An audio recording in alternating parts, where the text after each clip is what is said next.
नमस्कार दोस्तों, मैं हूं मुक्ता दीक्षित एस्ट्रोलॉजर। यदि आपकी जन्म पत्रिका में जन्म कुंडली से या चंद्र कुंडली से चंद्र के दोनों ओर कोई ग्रह नहीं रहते हैं तो ऐसी स्थिति में आपकी जन्म पत्रिका में दरिद्र योग बनता है।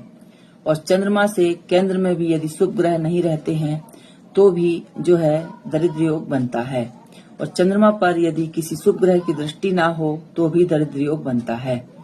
इसके साथ यदि चंद्रमा से जो है गुरु 12वें स्थान पर हो, 6वें स्थान पर हो, 8वें स्थान पर हो तो ऐसे में भी सकट योग बनता है। तो जो यह योग बनते हैं दरिद्रता यानी गरीबी देने वाले, इसका अर्थ यदि हम कोई भी धन से संबंधित काम करते हैं तो उसमें हमें हानि ही हानि होती है। तो इस प्रकार के योग यदि आपकी जन्म कुंडली में बने हुए हैं तो ऐसे योग आपको, यदि आप शेयर मार्केट में काम करते हैं तो जबरदस्त नुकसान के योग बना देते हैं।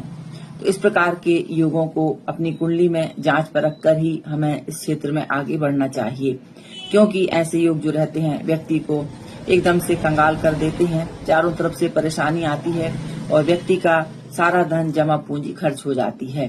तो इस प्रकार से, और यदि आपके केंद्र यानी कि चारों केंद्र खाली हों, वह भी दरिद्र योग ही कहलाता है। इसमें भी व्यक्ति को अपने जीवन में जबरदस्त धन संबंधित धोखा, हानि, ऐसे योग देखने को मिलते हैं। तो ये बहुत खास योग रहे जिनको कि हमें देखना चाहिए। यदि आप मार्केट में काम करते हैं, लगातार नुकसान हो रहा है, हानि हो रही है, तो इन योगों का विचार अपनी जन्म पत्रिका में जरूर करना चाहिए। और जैसा कि आज गोल्ड की जानकारी दी गई थी कि कुछ तेजी के योग हमें देखने को मिलेंगे, तो हमने देखा कुछ पॉजिटिव के संकेत हमें मार्केट दिखला रहा है।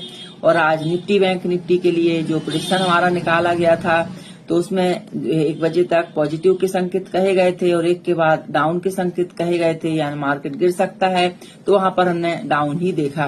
तो ऐसा ग्रह योग से जो प्रेडिक्शन बनता है, एक व्यू बनता है, वह बड़ा सही सटीक साबित होता है। यदि आप भी मार्केट में काम करते हैं तो आप gold, silver, Nifty bank, crude oil, इन सभी के दैनिक, वीकली, मंथली प्रेडिक्शन प्राप्त कर सकते हैं। टाइम फ्रेम भी जान सकते हैं और लेवल्स भी जान सकते हैं। तो जानकारी अच्छी लगे तो लाइक, शेयर, सब्सक्राइब जरूर कीजिए। और आप अपनी जन्म पत्रिका दिखला करके संपूर्ण जानकारी जान सकते हैं और उपाय भी आप जान सकते हैं।